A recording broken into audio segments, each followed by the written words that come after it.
Punjab today देख रहे दर्शकों का स्वागत है। ਅਸੀਂ ਇੱਕ ਵਾਰ ਫੇਰ ਲੈ ਕੇ ਹਾਜ਼ਰ ਹਾਂ ਸਾਡਾ ਖਾਸ programme insights with Vishal Sood.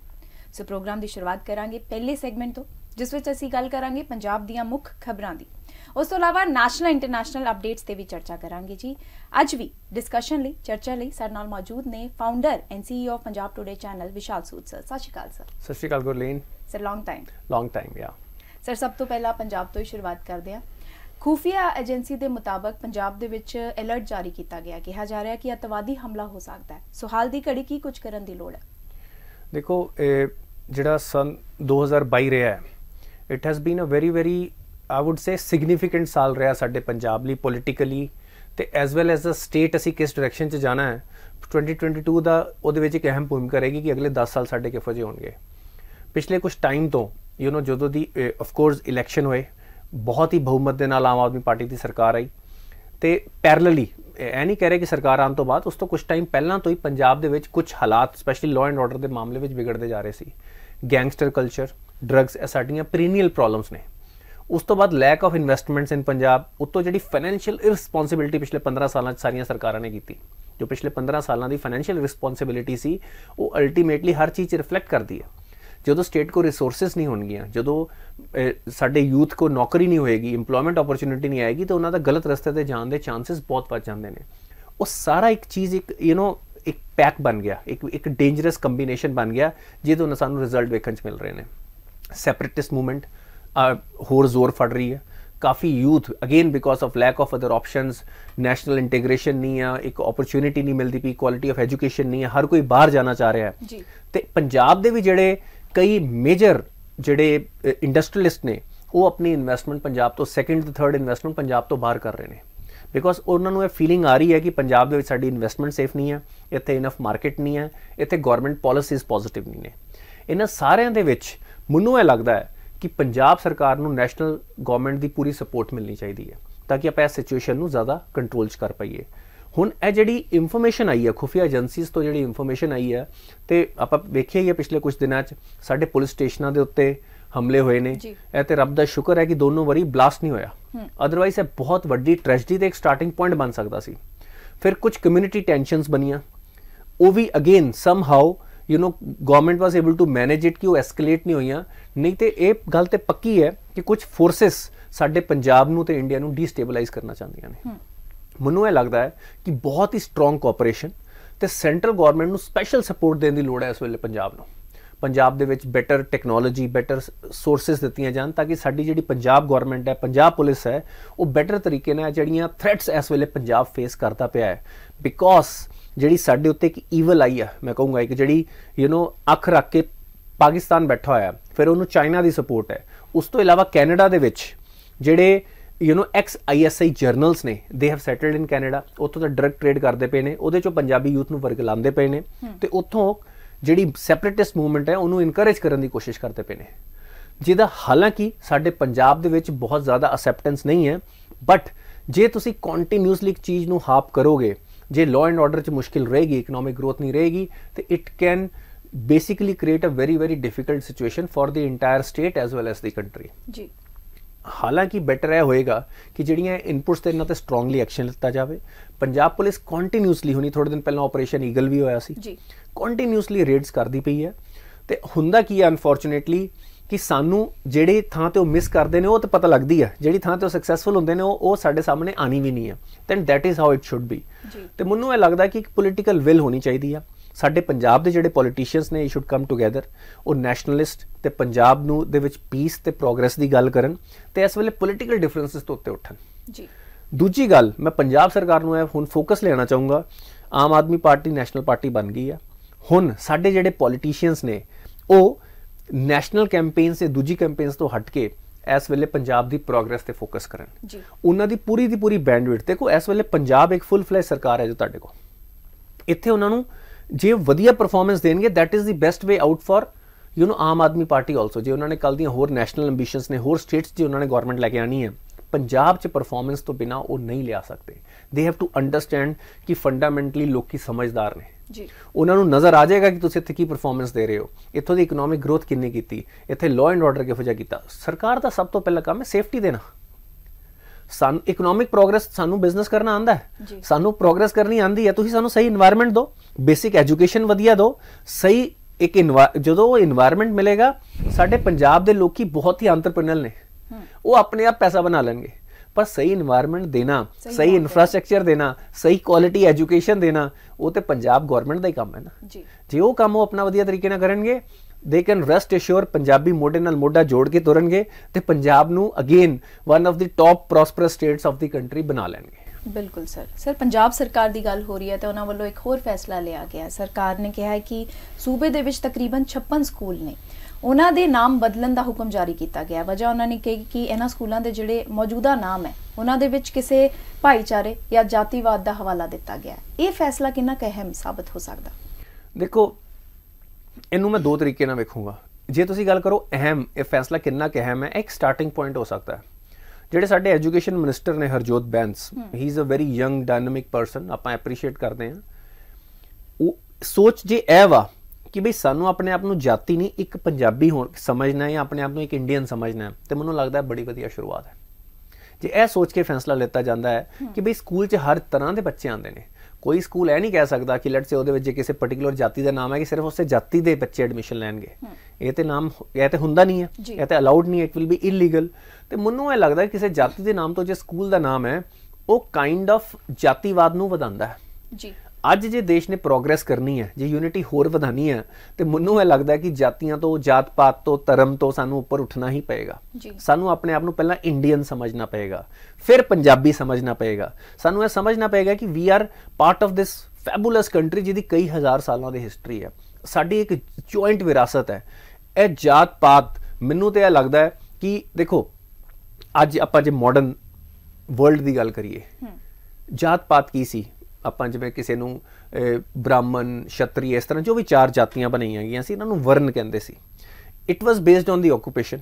ਹੁਣ ਅੱਜ ਕੱਲ੍ਹ ਤੁਸੀਂ ਮਾਡਰਨ ਵੀ ਪੜ੍ਹ ਲਓ, ਬਲੂ ਕਾਲਰ ਜੌਬਸ ਨੇ, ਵਾਈਟ ਕਾਲਰ ਜੌਬਸ ਨੇ, ਪਿੰਕ ਕਾਲਰ ਜੌਬਸ ਨੇ, ਹੈ ਨਾ, ਗੋਲਡ ਕਾਲਰ ਜੌਬਸ ਨੇ, ਤੇ ਉਹ ਵੀ ਇੱਕ ਆਇਡੈਂਟੀਫਿਕੇਸ਼ਨ ਹੈ ਕਿ ਤੁਸੀਂ ਕੰਮ ਕੀ ਕਰਦੇ ਹੋ ਜੀ। ਸੋ ਇਹ ਸਾਰੀਆਂ ਚੀਜ਼ਾਂ ਫਿਕਸਡ ਨਹੀਂ ਹੋਣੀਆਂ ਚਾਹੀਦੀਆਂ। ਹਰ ਬੰਦੇ ਦਾ ਇੱਕ ਕੰਮ ਹੈ, ਹਰ ਕੰਮ 'ਚ ਉਹਨੂੰ ਡਿਗਨਿਟੀ ਤੇ ਰਿਸਪੈਕਟ ਮਿਲਣੀ ਚਾਹੀਦੀ ਹੈ। ਆਫ ਕੋਰਸ ਜਿਹੜੀ ਪਿਛਲੇ 200-300 ਸਾਲਾਂ ਤੋਂ ਜੋ ਇਸ ਜਾਤ ਪਾਤ ਨੂੰ ਬ੍ਰਿਟਿਸ਼ ਗਵਰਨਮੈਂਟ ਨੇ ਸਾਡੇ ਦਿਮਾਗ ਦੇ ਵਿੱਚ, ਸਾਈਕੀ ਦੇ ਵਿੱਚ ਫੋਰਸ ਕਰਤਾ, ਉਸ ਤੋਂ ਸਾਨੂੰ ਹੁਣ ਨਿਕਲਣਾ ਪਏਗਾ। ਸਾਨੂੰ ਇਹ ਜਾਣਨਾ ਪਏਗਾ ਕਿ ਇਹ ਸਾਡਾ ਕਲਚਰ ਨਹੀਂ ਸੀ। It was a way of break and divide and rule ਦੀ ਇੱਕ ਪਾਲਿਸੀ ਸੀ ਬ੍ਰਿਟਿਸ਼ ਗਵਰਨਮੈਂਟ ਦੀ। ਉਹਨਾਂ ਨੇ ਸਾਨੂੰ ਜਾਤਾਂ ਪਾਤਾਂ ਵਿੱਚ 5000 ਜਾਤੀਆਂ ਬਣਾਤੀਆਂ, ਉਹਨਾਂ ਦੀ ਰੈਂਕਿੰਗ ਬਣਾਉਣੀ ਸ਼ੁਰੂ ਕਰਤੀ। ਇਹ ਇੱਕ ਸੋਚੀ ਸਮਝੀ ਸਾਜ਼ਿਸ਼ ਸੀ ਕਿ ਕਿਵੇਂ ਕੁਝ ਲੱਖ ਲੋਕੀ, ਕਈ ਕਰੋੜ ਲੋਕਾਂ ਨੂੰ ਕਿਵੇਂ ਕੰਟਰੋਲ ਕਰਨ, ਉਹਨਾਂ ਨੂੰ ਆਪਸ 'ਚ ਵੰਡ ਦਿਓ, ਉਹ ਇੱਕ ਦੂਜੇ ਤੋਂ ਸੁਪੀਰੀਅਰ ਇਨਫੀਰੀਅਰ ਦੀ ਇਸ ਰੇਸ 'ਚ ਲੱਗ ਜਾਣ। ਅਨਫੋਰਚੂਨੇਟਲੀ ਇਹ ਸਾਡੇ ਦਿਮਾਗ 'ਚੋਂ ਹਜੇ ਤੱਕ ਨਹੀਂ ਨਿਕਲੀ। ਪਰ ਜੇ ਅਸੀਂ ਕੌਨਸ਼ੀਅਸ ਹੋਵਾਂਗੇ, ਜੇ ਅਸੀਂ ਜਾਤ ਤੋਂ ਹੋਵਾਂਗੇ, ਜੇ ਸਾਡੇ ਪੋਲੀਟੀਸ਼ੀਅਨ ਇਸ ਤਰ੍ਹਾਂ ਫਾਰਵਰਡ ਲੁਕਿੰਗ ਹੋਣਗੇ ਕਿ ਬਈ ਆਪਾਂ we are proud Punjabis, we are proud Indians, ਜੇ ਉਸ ਸੋਚ ਨਾਲ ਸਾਡੀ ਗਵਰਨਮੈਂਟ ਸੋਚਣਾ ਸ਼ੁਰੂ ਕਰੇਗੀ ਤੇ ਉਸ ਤਰ੍ਹਾਂ ਹੀ ਯੂਨੀਵਰਸਲ ਪਾਲਿਸੀਜ਼ ਬਣਾਏਗੀ, ਤੇ ਮੈਨੂੰ ਲੱਗਦਾ ਕਿ ਉਹ ਦਿਨ ਫਾਰ ਨਹੀਂ ਹੈ ਕਿ ਜਦੋਂ ਇੱਕ यूनाइटेड इंडिया ਜਦੋਂ प्रेजेंट होएगा ना पूरी दुनिया के आगे, we will be a super power. External affair minister S Jaishankar का कहना है कि कोविड के बाद चीन के साथ भारत के जो रिश्ते हैं वो सामान्य नहीं रहे और जो बॉर्डर सिचुएशन है वो इंटेंसिफाई हो रही है। और उनका ये भी कहना है कि टेररिज्म द्वारा फोर्स किए जाने पर उनको नेगोशिएशन टेबल पे नहीं लाया जा सकता।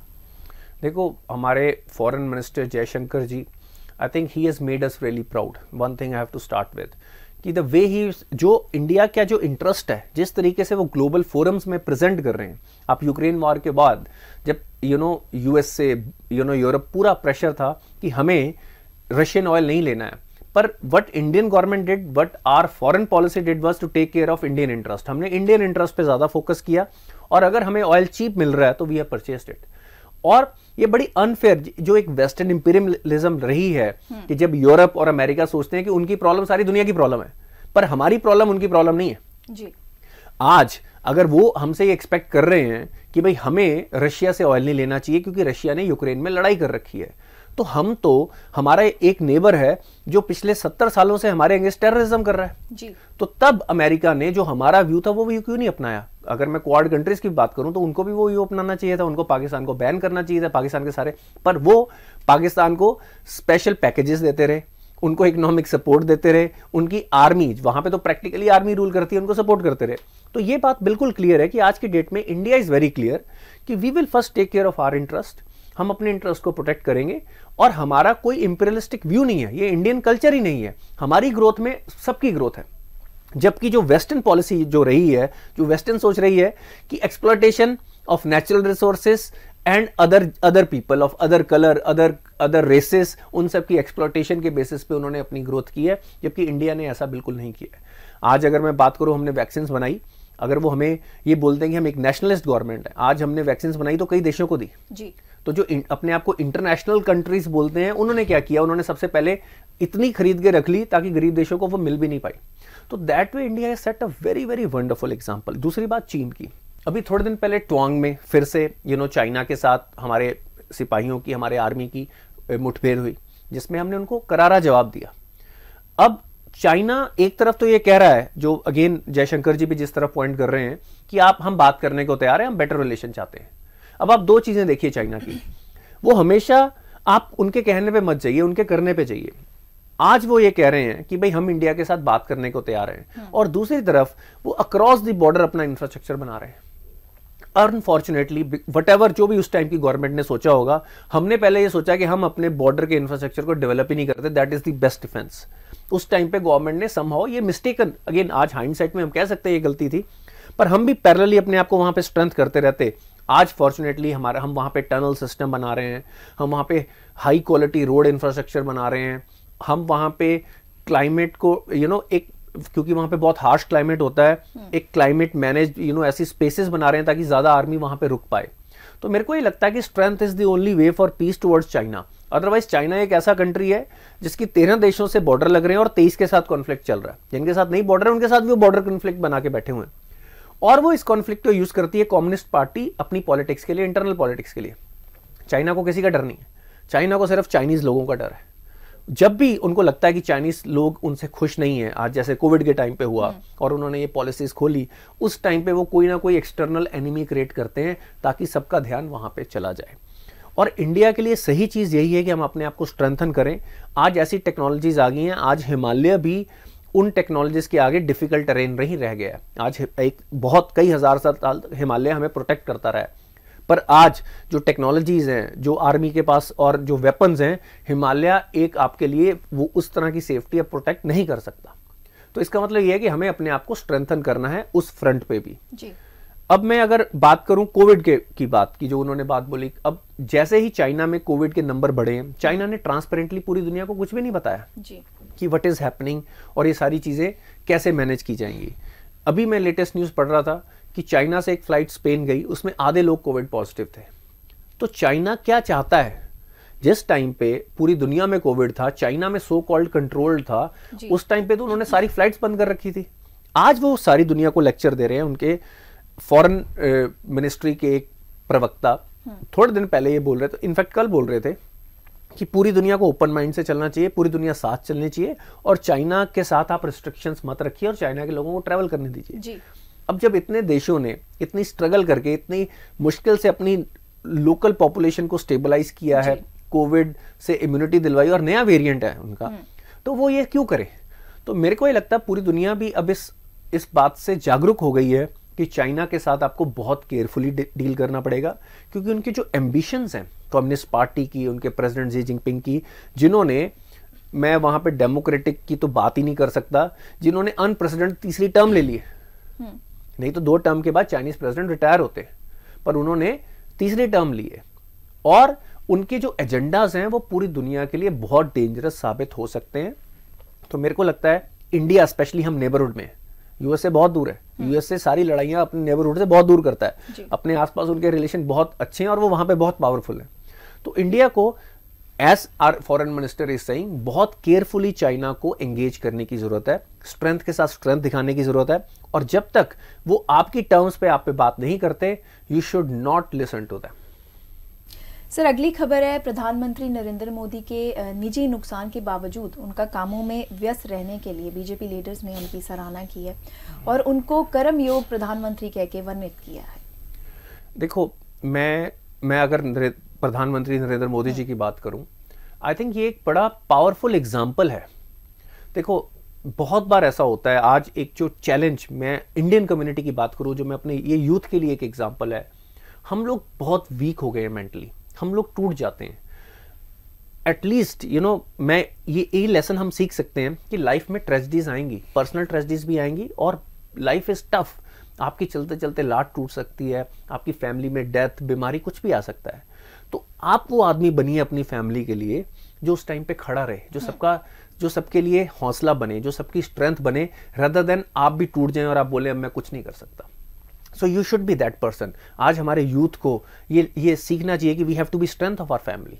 तो यही वो लेसन है कि भाई डिस्पाइट दिस पर्सनल ट्रेजेडी, और देखो जो इस लेवल पे लोग होते हैं, जो इस इतने बड़े काम कर रहे होते हैं और इतनी बड़ी रिस्पॉन्सिबिलिटी निभा रहे होते हैं, देखो इसमें डेफिनेटली ये सराहनीय है, पर मैं इस पे सरप्राइज नहीं हूँ जी। जो आदमी हर रोज 18 घंटे काम कर रहा है और एक नेशनल एजेंडा के साथ चला है, और जिसके पर्सनल इंटरेस्ट नहीं है, पर्सनल फैमिली की तरफ उसकी कोई he is towards nation building, तो ऐसे लोग पैशनेट ही होते हैं। और मेरे को लगता है कि इसको पब्लिकली दिखाना इसलिए है ताकि लोग भी इससे इंस्पायर हो, हमारा यूथ इंस्पायर हो। लाइफ में ट्रेजेडी आएगी, लाइफ में मुश्किल आएगी, उसके बावजूद आपको अपना बेस्ट वर्जन बनना है, बेटर काम करने हैं। मेरे को लगता है कि देखो बीजेपी के नेता हमेशा उनको सहारे they will always appreciate him, पर बाकी जनता को भी और ओपोजिशन को भी इससे सीख लेना चाहिए कि भाई मेहनत करने के रिजल्ट आएंगे। अगर मैं राहुल गांधी जी की भी बात करूं, पिछले 3-4 महीने से वो भारत जोड़ो यात्रा पे है। उसका क्या वोट पे इंपैक्ट आएगा मैं नहीं जानता, पर फिर भी कुछ लोग इस चीज को अप्रिशिएट कर रहे हैं कि वो 4 महीने से आदमी सड़क पे दौड़ रहा है। तो जब आप मेहनत करते हो, जब आप सिंसियर एफर्ट करते हो, तो उसके कुछ ना कुछ रिजल्ट तो आपको आने शुरू हो ही जाते हैं। Sir, India has expressed concern over the number of international students from the country being defrauded in Canada by recruitment agents. What do you think about the same? देखिए, again, Canada is, relying on, especially us Punjabis, वो हमारी पंजाबियों की एक craving है, एक हमारी जो लाइफ लॉन्ग एम्बिशन होती है कि जिसे कहते हैं ना कि पंजाबी पैदा होता है कनाडा जान लिए ना। सो बेसिकली वो अपनी इकोनॉमी उसके दम पे चला रहे हैं। हर साल जो पंजाबीज हैं वहां की इकोनॉमी में $30 बिलियन कंट्रीब्यूट करते हैं। इसमें कुछ पार्ट फीसेस, उनके रेजिडेंट्स, कितने लोग हर साल जा रहे हैं। और वहां पे अगेन एज आई सेड कि सिर्फ कैनेडियन ही नहीं, इवन लोकल पंजाबी जो वहां पे सेटल हो चुके हैं, वो भी हमारे यूथ की इस मजबूरी का फायदा उठाते हैं, इस नीड का फायदा उठाते हैं। और मेरे को ये लगता है कि इंडियन गवर्नमेंट को स्पेशली एक सिस्टम बनाना चाहिए हाउ टू सी कि सिर्फ क्वालिटी कैनेडियन इंस्टीट्यूट ही हमारे यहाँ से स्टूडेंट ले जा पाए, वहां पे क्वालिटी एजुकेशन मिले, और कैनेडियन गवर्नमेंट जो अपने कॉफर्स भर रही है हमारे पंजाबी स्टूडेंट्स के, वो लोग अपने पूरी जिंदगी की कमाई लगा के कनाडा पहुंचते हैं, और वो क्या होता है, all money that is being made is by Canadian government. वहां पे रियल एस्टेट के प्राइस बढ़ चुके, इतना बड़ा कंट्री, आप हैरान होंगे कितने महंगे वहां पे घर है जो पंजाबियों को खरीदने पड़ते हैं। तो इसका मतलब पंजाब यहां से अपने करोड़ों रुपए ले जाके वहां पे एक छोटा सा घर खरीदता है, और वो वहां की जमीन है, वहीं पे रहनी है, बट वो सारे पैसे कैनेडियंस या कैनेडियन गवर्नमेंट के पास जा रहे हैं। तो मेरे को ये लगता है कि it is very very important कि Indian government should intervene, specially in context of कि कैनेडियन गवर्नमेंट का इंडियन सिक्योरिटी कंसर्न्स पे क्या रिएक्शन रहा है। और हमें यह भी देखना पड़ेगा कि हमारे पंजाबी स्टूडेंट्स किस तरह के इन्वायरमेंट और किस तरह के एलिमेंट्स को एक्सपोज होते हैं जो उनको रेडिकलाइजेशन या एक लॉलेसनेस की तरफ लेके जाता है। और इंडियन गवर्नमेंट को यह इंश्योर करना पड़ेगा, कैनेडियन गवर्नमेंट इंश्योर करे कि जब हमारा कोई स्टूडेंट वहां पे जाता है, उसके रहने का, क्वालिटी लिविंग का, खाने का अरेंजमेंट हो, उनको तकलीफें ना। मैं कितनी स्टोरीज हम सुनते हैं कि वहां पे बच्चों को खाने को नहीं मिल रहा है, उनकी एक्सप्लॉयटेशन हो रही है, कम पैसों पे उनसे काम करवाया जाता है।